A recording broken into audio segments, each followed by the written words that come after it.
SP हुआ करता था तो मैंने विसल ब्लोअर वाला काम किया, मतलब मैंने बहुत सारा ये पत्राचार किया, कॉरेस्पॉन्डेंस किया, सारी चीज़ें मतलब मैंने खोल दी किस तरह से माफिया में बंदर बांट हो रहा है। तो मैं तभी से पलटू राम के निशाने पर आ गया था। तो उस समय तो ये रेल मंत्री थे तो ऐसे सीधे कुछ नहीं कर सकते थे। 2005 में जब मुख्यमंत्री बन गए तब बिहार के, तब इन्होंने बहुत सारे मुझ पर इंक्वायरी सेटअप करा दिए, और जब आप पर इंक्वायरी कोई शुरू हो जाती है डिपार्टमेंट में तो आपका प्रमोशन रुक जाता है जी। तो 10 साल तक इन्होंने मेरा प्रमोशन रोक रखा। मैं भी लड़ाका आदमी हूँ, ज़िंदगी मैंने 2 ही चीज़ें सीखी हैं, पढ़ना और लड़ना। तो मैं दिन रात पढ़ता रहता हूँ, दिन रात लड़ता रहता हूँ। तो मैंने लंबी कानूनी लड़ाई लड़ी, सुप्रीम कोर्ट तक लड़ी। बाद में सुप्रीम कोर्ट ने मुझे सभी इल्ज़ामों से मुक्त किया, और फिर 2017 में इन लोग को मुझे एक बार में डबल प्रमोशन देना पड़ा। तो पिछले बहुत सालों से मेरी लड़ाई हो रही है पलटू राम से, जो मुख्यमंत्री हैं बिहार के। उसकी भी लंबी कहानी है, उससे मैं बता रहा हूँ कि चर्चा चल गई। एक दिन रात 10 साढ़े 10 बजे के आसपास एक पुलिस इंस्पेक्टर आया, एकदम छिपते हुए आया, इधर उधर देखते हुए से। तो मैंने दरवाज़ा खोला तो उसने कहा, जय हिंद श्रीमान। हमने कहा जय हिंद जय हिंद। तो उसने अपना परिचय दिया कि पुलिस इंस्पेक्टर है। वो सादा में ही था, वर्दी में नहीं था।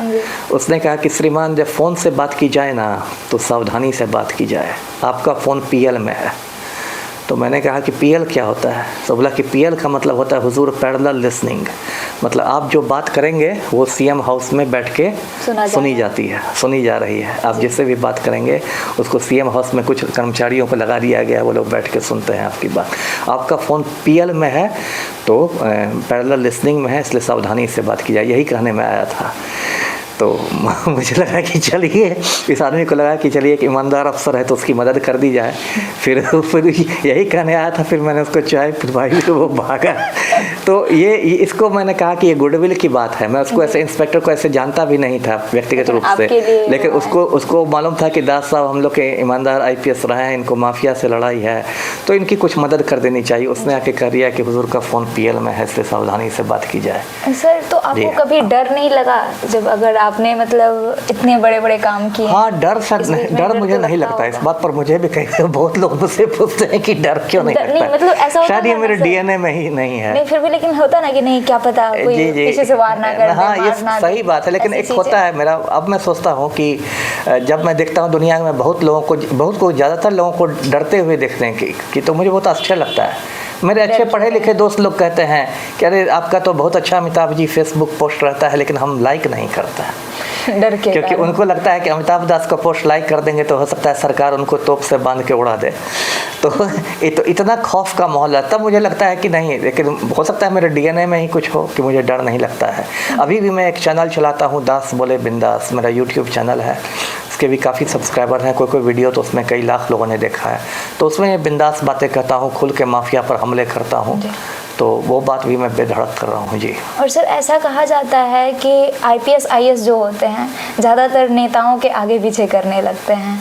मतलब ऐसा कहा जा रहा है कि लालू जी के राज के समय से लेकर अभी तक। बिल्कुल। तो इस बात से आप एग्री करते हैं? 100% एग्री। मैंने अभी कहा ना 99% जो IAS IPS है वो बुरी तरह से भ्रष्ट हो चुके हैं। और नेताओं के चाहे जो भी सत्ता में रहे, वो जरूरी नहीं लालू, आज के राज में पलटू के आगे पीछे करेंगे, केंद्र में मोदी के आगे पीछे करेंगे, वो लोग इसी तरह करने लगते हैं। देखिए, जबकि बात है कि कोई भी IAS IPS होता है तो उसको संविधान के प्रति निष्ठा रखनी चाहिए, क्योंकि आप संविधान की शपथ लेकर नौकरी में आए हैं। आपकी निष्ठा नरेंद्र मोदी के प्रति नहीं है, आपकी निष्ठा कोई पलटू राम के प्रति नहीं है। लेकिन अब पूरे देश में ब्यूरोक्रेसी का यही हाल हो गया है। यदि आज मोदी किसी को कह दें, रेलवे के सीनियर ऑफिसर को बुला के कह दें, या किसी इसको IAS को कह दें कि ये जो हमारा है इसको गौतम अडानी को कौड़ी के मोल बेचना है, राष्ट्रहित की बात करके लोकहित की बात करेगा, तो तुरंत वो जी सर करने लगेगा, उसी तरह से फाइल में लिख के बढ़ाएगा। तो ये तो हो गया। इस पर TN शेषन साहब कहते थे कि पहले जो सिविल सर्विसेज था वो स्टील फ्रेम था, इस्पात का ढांचा था, अब वो बैम्बू फ्रेम रह गया है, बांस का ढांचा हो गया। तो अंग्रेजों के समय इसी ICS को, IAS के पहले जो था ICS इंडियन सिविल सर्विस, उसको स्टील फ्रेम कहा जाता था, इस्पात का ढांचा, उसमें ऐसे कड़क और ऐसे मजबूत अधिकारी होते थे। मैं अपने बाबूजी से बहुत सारी कहानियाँ सुनता था उनके मतलब बॉस लोगों की। और अब हो गया वही मतलब बांस का ढांचा हो गया है, लोग पूंछ हिलाने लगे हैं और छोटी छोटी लालच के लिए लोग ये करने लगे हैं। आगे पीछे पिछलग्गू बन गए। तो सर नीतीश कुमार जी सर आपसे क्यों खफा हो गए? आपने ऐसा क्या कर दिया या क्या कर दिया जिससे वो खफा हो गए? ऐसा कर दिया कि मैंने पलटू राम की पूरी पोल खोल दी। ये कहानी बता दूँ, देखिए 2001 से 3 तक मैं पटना का रेल एसपी हुआ करता था। पटना रेल जिला में लगभग 11 जिले हैं, बहुत बड़ा रेल जिला है, और पलटू राम उसमें रेल मंत्री हुआ करते थे। और मजाक में उस समय कहते थे लोग कि पलटू राम भारतवर्ष के नहीं 1.5 जिला के रेल मंत्री हैं, मतलब पूरा नालंदा और आधा पटना, मतलब कहने के लिए वो भारतवर्ष के रेल मंत्री थे कश्मीर से कन्याकुमारी तक, लेकिन व्यवहारिक रूप में 1.5 जिला के रेल मंत्री थे। पूरा नालंदा आधा पटना, साल भर यहीं बैठे रहते थे। और रेलवे में आप जानती हैं बहुत ज़्यादा पैसा है रेलवे के ठेकों में। पहले तो, अब तो कुछ साल से मिला दिया गया है, पहले आम बजट एक और आता था, रेलवे बजट एक और आता था। रेलवे ही एक अकेला विभाग था जिसका बजट अलग से आता था। तो बहुत पैसा है, रेलवे के ठेके सब करोड़ों करोड़ में मिलते हैं। तो पलटू राम ने क्या किया था कि उस समय बिहार में के माफिया लोगों को पूरा रेलवे ठेके बांट दिए थे। जैसे मैं बता रहा हूँ, कोई मतलब उदाहरण नहीं दे रहा हूँ, सच में ऐसे ही हुआ था कि पटना मुगल सराय के सारे जो ठेके थे पटना मुगल सराय रेलवे खंड के, वो सुनील पांडे के गिरोह को दे दिए गए थे। पटना मोकामा रेलवे खंड के सारे ठेके सूरज भान के गिरोह को दे दिए गए थे। पटना गया रेलवे खंड के सारे ठेके पांडव सेना के बबलू सिंह को दे दिए गए, बांट दिए गए थे बिल्कुल पलटू राम के इसमें। और उस समय मैं रेलवे एसपी हुआ करता था, तो मैंने विसल ब्लोअर वाला काम किया, मतलब मैंने बहुत सारा ये पत्राचार किया, कॉरेस्पॉन्डेंस किया, सारी चीज़ें मतलब मैंने खोल दी किस तरह से माफिया में बंदर बांट हो रहा है। तो मैं तभी से पलटू राम के निशाने पर आ गया था। तो उस समय तो ये रेल मंत्री थे, तो ऐसे सीधे कुछ नहीं कर सकते थे। 2005 में जब मुख्यमंत्री बन गए तब बिहार के, तब इन्होंने बहुत सारे मुझ पर इंक्वायरी सेटअप करा दिए। और जब आप पर इंक्वायरी कोई शुरू हो जाती है डिपार्टमेंट में, तो आपका प्रमोशन रुक जाता है जी। तो 10 साल तक इन्होंने मेरा प्रमोशन रोक रखा। मैं भी लड़ाका आदमी हूँ, ज़िंदगी मैंने 2 ही चीज़ें सीखी हैं, पढ़ना और लड़ना। तो मैं दिन रात पढ़ता रहता हूँ, दिन रात लड़ता रहता हूँ। तो मैंने लंबी कानूनी लड़ाई लड़ी, सुप्रीम कोर्ट तक लड़ी। बाद में सुप्रीम कोर्ट ने मुझे सभी इल्ज़ामों से मुक्त किया। और फिर 2017 में इन लोग को मुझे एक बार में डबल प्रमोशन देना पड़ा। मतलब मैं डीआईजी के वेतनमान में कभी नहीं रहा, मैं एसपी के वेतन के बाद सीधे आईजी के वेतनमान में रहा। लेकिन फिर भी बहुत षड्यंत्र हुआ। फिर 2018 में मुझे समय से पहले रिटायर करा दिया इन लोगों ने, ये कह के रिटायर कराया कि इनका सेवा में बने रहना लोकहित में नहीं है, पब्लिक इंटरेस्ट में नहीं। तो वो केस मैं अभी लड़ रहा हूँ सुप्रीम कोर्ट में। तो वो भी केस मेरा जीत नहीं जाएंगे। अब वो तो सुप्रीम कोर्ट पर डिपेंड करता है, लेकिन हाँ मैं फाइट कर रहा हूँ और सेवा में वापस भी लौट जाऊँ तो कोई आश्चर्य की बात नहीं होगी जी। और सर एक चीज़ आपके पर्सनल लाइफ से यह जुड़ा है और काफ़ी लोग जानना भी चाहते होंगे, आपने कब यह डिसाइड किया कि आपको शादी ही नहीं करनी है, और क्यों किया ऐसा डिसाइड? क्यों किया ऐसा डिसाइड? अब ऐसे मजाक में मैं कहूँ तो देश की बहुत बड़ी समस्या है जनसंख्या विस्फोट, तो मैंने शादी नहीं की उस समस्या के समाधान के लिए। नहीं, ये तो खैर मजाक की बात होगी। देखिए ये डिसीजन तो मैंने पहले ही ले लिया, मैं पहले से, मैं मतलब हाई स्कूल के आसपास ले लिया, मैट्रिक के आसपास। और उस डिसीजन पर मुझे कोई पछतावा नहीं है। मुझे लगा कि शादी के बाद आदमी, मतलब एक आम आदमी की मैं बात कर रहा हूँ, बहुत ज़्यादा गृहस्थी का जो एक होता है ना जंजाल होता है, जंजाल में फंस जाता है और उसकी बहुत सारी ऊर्जा जो होती है उस जंजाल से निपटने में खर्च हो जाती है। बेटी की शादी करनी है, बेटा का ये करियर है, ये है वो है, बहुत सारे लोगों को देखा। तो मैंने सोचा कि नहीं, मुझे इससे, इस पूरी गृहस्थी के जंजाल से दूर रह के रहना। और अभी मुझे लगता है कि मैंने वो सही फैसला लिया। हो सकता है मेरी बीवी रहती, मेरे बच्चे रहते, तो हो सकता है मैं इतना फाइट नहीं कर पाता जितना आज कर रहा हूँ। हो सकता है बीवी ही झगड़ा कर लेती। तो सर आपको कभी कोई कॉलेज या स्कूल में कोई लड़की से दोस्ती, मित्रता, जो भी चीज़ें कहते हैं? नहीं, ठीक है। एक तो देखिए था, आज तो ज़माना बहुत बदल गया है, लेकिन हम लोग जब 30 साल पहले या 40 साल पहले जब हम लोग स्टूडेंट हुआ करते थे, तो उस समय तो बहुत समाज हम लोग का बंद समाज था। मतलब लड़के लड़कियों के आपस में मिलने जुलने पर बहुत सारी ये थी। जैसे अभी मुझे याद है, ML अकेडमी में पढ़ता था तो छुट्टी में 2 घंटियाँ बजती थी। पहली घंटी बजती थी टन, तो उसमें लड़कियाँ सिर्फ निकलती थी। अच्छा। सारे लड़के जो के तो बैठे रहते थे। लड़कियाँ निकल के, जब सारी लड़कियाँ कैंपस छोड़ देती थी, तब 5 मिनट बाद दूसरी घंटी बजती टन, अब लड़कों को भागने के बारी रहते हैं। हाँ, तो इस और लड़कियां बैठती भी अलग में थी, लड़के भी अलग में बैठते थे। कोई अब तो तब भी हिंदुस्तान में देखता हूँ बहुत बदलाव आया, बिहार में भी बदलाव आया है, छोटे छोटे शहरों में भी अब लड़के लड़कियां ज़्यादा खुले हैं, ज़्यादा मिलते हैं। लेकिन उस समय का समा तो जब आप मिलिएगा जुलिएगा ही नहीं तो फिर आपकी दोस्ती होगी और ये सब होगा, और ये भी है। दूसरी बात ये समस्या होती है कि समस्या है सर क्या कि लोगों आप बचपन से ही सेपरेट रहे हैं लड़कियों से, तो इस कारण कभी लगाव नहीं हुआ।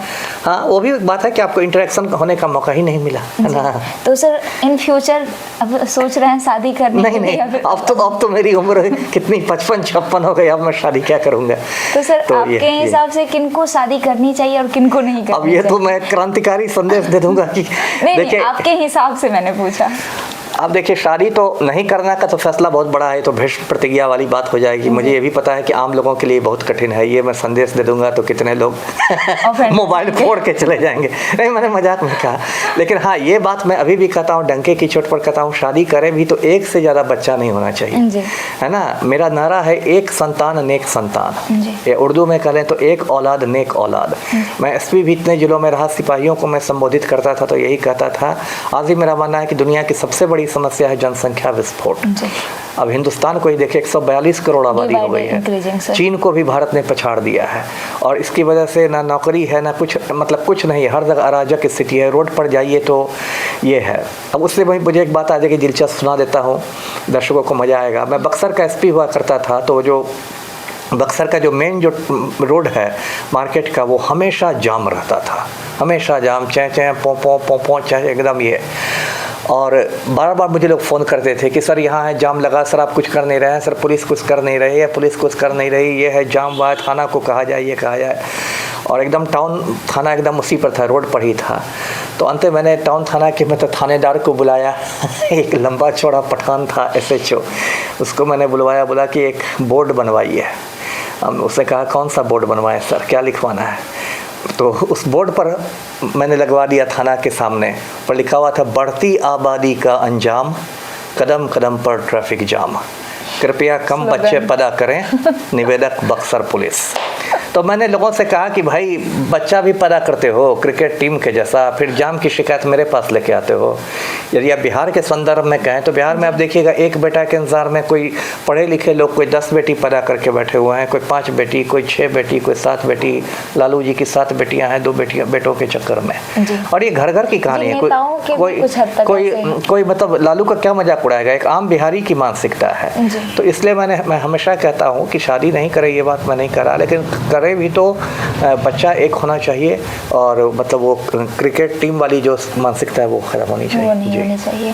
तो सर आपके बिहार को लेकर मतलब भविष्य में क्या विजन है, मिशन है, क्या है कुछ विचार बिहार के? नहीं, बिहार के बारे में तो मैं रात दिन सोचता हूँ, और मेरे सारे भाई बहन जो अमेरिका में बस गए हैं, अमेरिकी नागरिक हो गए हैं, मेरे जितने भी भाई बहन हैं, भाई बहनों में अकेला हूँ जो यहाँ रहता हूँ। मेरा नाम ही लोगों ने, घर भाई बहनों ने धरती पकड़ रख दिया है, ये धरती को पकड़े हुए है, और मुझ पर बराबर दबाव भी आता है कि तुम ही क्या बिहार में बैठे हुए, तुम भी आ जाओ हमारे पास ये। लेकिन ऐसे मैं बिहार नहीं छोड़ना चाहता, क्योंकि एक लगाव जैसा है, और बिहार में मैं माफिया से लड़ना चाहता हूँ। मेरा एक छोटा मोटा संगठन भी है, बिहार विप्लवी परिषद नाम है उसका। मैं माफिया से लड़ना चाहता हूँ, और मैं अभी एक यूट्यूब चैनल भी चला रहा हूँ, जैसा मैंने बताया, दास बोले बिंदास, देखने वाले उसको सब्सक्राइब करते हैं। और एक किताब भी मैंने बिहार पर लिखी है, दिलचस्प किताब है, उसका नाम है littichokha.com। वो किताब अमेज़न पर उपलब्ध है, यदि आप लोग चाहें तो अमेज़न पर आप ऑनलाइन मंगा सकते हैं। और वो किताब बहुत मैंने मेहनत से लिखी है, कोरोना के लॉकडाउन के समय लिखी है। मैं बचपन से तस्वीरें भी बनाता हूँ, तो वो स्केच भी उसमें है, और मेरी हैंडराइटिंग में पूरी किताब है। उस किताब में मैंने ऐसी चीज़ें इकट्ठी की हैं जो बिहार के पढ़े लिखे लोग भी नहीं जानते। मिसाल के तौर पर गांधी जी जो लाठी लेके चलते थे, वो बिहार की लाठी थी। मुंगेर में एक गांव है घोरघट, वहाँ की लाठी थी। बिहार से उनको सपोर्ट मिला लाठी के दौरान। उसका किस्सा भी मैं सुना ही देता हूँ, ज़्यादातर लोगों को नहीं मालूम होगा। 1934 में बहुत बड़ा भूकंप आया था बिहार में, 34 में। और ऐसे तो पूरा बिहार में भूकंप आया, लेकिन 2 जिले तबाह हो गए थे, दरभंगा और मुंगेर। तो उसके बाद गांधी जी मुंगेर आए थे, दरभंगा भी गए थे। मुंगेर में गाँव गए थे घोरघट, तो वो गांव जो था वो इलाके में अपनी लाठियों के लिए मशहूर था, वहाँ की लाठियाँ बहुत अच्छी बनती थी। तो गांव वालों ने कहा, लोग राष्ट्रपिता ही गांव में पहुंच गए थे, तो गांव वाले एकदम अभिभूत हो गए थे। उन्होंने आके कहा कि हम लोग तो गरीब लोग हैं, कुछ नहीं हमारे पास देने के लिए है, तो ये लाठी रखिए आप। तो गांधी जी ने कहा कि ठीक है, इस शर्त पर मैं लाठी रखूँगा कि तुम लोग अंग्रेज़ों को ये लाठी नहीं बेचोगे, नहीं तो फिर हम ही लोग पर लाठीचार्ज, हिंदुस्तानियों पर लाठीचार्ज होगा। तो गांव वालों ने ये गांधी जी से वादा किया। उसका जो गांधी जी ने 1934 से वो जो लाठी ली, घोरघट की लाठी, वो शहीद होने तक यानी 30 जनवरी 1948 तक गांधी जी के साथ रही। तो ये बात का भी मैंने बहुत रिसर्च करके वो किताब लिखी है, तो वो भी पढ़ ली। ये सारी चीज़ें उस किताब में दी गई है। तो सर, आपके हिसाब से बिहार का डेवलपमेंट कैसे किया जा सकता है? फिर वही बात मैं कहूँगा, बिहार का डेवलपमेंट एक ही होगा, जनसंख्या नियंत्रण, और कोई तरीका नहीं है। देखिए आजकल बात होती है, पलटू राम भी बात करते हैं कि बिहार को विशेष राज्य का दर्जा मिले। क्या विशेष राज्य का दर्जा मिले? बिहार को तो देखिए प्रकृति ने विशेष राज्य का दर्जा दिया। बिहार की मिट्टी इतनी उपजाऊ है कि क्या कहने हैं, और बिहार चाहता तो पूरे हिंदुस्तान को फलाहार करा सकता था, पूरे हिंदुस्तान को फल खिला सकता था। बिहार चाहता तो पूरे हिंदुस्तान को दरभंगा का आम खिला सकता था, मुजफ्फरपुर की लीची खिला सकता था, हाजीपुर के केले खिला सकता था। इतनी उपजाऊ मिट्टी, यहाँ की मिट्टी तो सोना उगलती है, लेकिन इसके बावजूद हिंदुस्तान का सबसे गरीब राज्य है, क्योंकि वही परिवार नियोजन लोग नहीं कराते। 13 करोड़ आबादी है बिहार की, 13 करोड़। दुनिया में ज़्यादातर देशों से ज़्यादा आबादी है बिहार की। दुनिया में कुछ ही देश हैं जिसकी आबादी बिहार से ज़्यादा है, तो एक प्रदेश है लेकिन ज़्यादातर देशों से ज़्यादा आबादी। तो इस वजह से ये पलायन की स्थिति। अब छठ में क्या हालत होती है, छठ में बिहारी आता है दिल्ली से पटना, ट्रेन में बर्थ नहीं मिलती, एक शौचालय में 15 बिहारी घुसे रहते हैं, है ना। तो ये देख के रोना आ जाता है कि क्या इन लोगों ने अपनी हालत बना ली है। तो ज़्यादातर जरूरी है कि जनसंख्या नियंत्रण एकदम एकमात्र उपाय है, बाकी कोई भाषणबाजी और कोई विशेष राज्य का दर्जा और किसी से नहीं कुछ होने वाला। और सर एक चीज़ और बोलना चाहूँगी, आप IPS रह चुके हैं, आपको ज़्यादा अनुभव होगा। अभी के युवाओं को देखते हुए आप क्या इन्हें सलाह देना चाहेंगे इनके भविष्य के लिए? देखिए युवाओं से तो मुझे बहुत मतलब निराशा है, मैं फ्रैंकली कहूँ तो, क्योंकि मुझे लगता है कि इस देश का युवा कहीं ना कहीं भटक गया है ना। जातीय आधार पर भटक गया है, सांप्रदायिक आधार पर भटक गया है। मैं रामनवमी में देखता हूँ मतलब एकदम लंपट लड़के मस्जिद के सामने जाके नाच रहे हैं। अरे रामनवमी मनानी है तो अपने घर में मनाओ, ये करने से मस्जिद कहाँ से आ गई। मुसलमानों से नफरत को ही लोग देशभक्ति समझने लगे। तो ये जो एक मतलब पूरा लंपटाई आ गया है युवाओं में, वो युवा कहीं ना कहीं भटक गए। इसलिए मैं युवाओं से कहूँगा कि व्हाट्सएप यूनिवर्सिटी से शिक्षा नहीं प्राप्त कीजिए, बहुत सारी अच्छी किताबें हैं, अच्छे स्रोत हैं, उनसे शिक्षा प्राप्त कीजिए और अपनी सोच को बहुत बड़ा रखिए, है ना। जो नैरो माइंडेड जो लोग हैं, कोई मुसलमानों के प्रति नफरत है, कोई किसी के प्रति नफरत फैला रहा है, उनसे दूरी बना के रखिए। जी sir, thank you so much sir, rebel talks में बात करने के लिए। जी आपका भी धन्यवाद, अपना कीमती समय देने के लिए। नहीं, आपका भी बहुत बहुत धन्यवाद।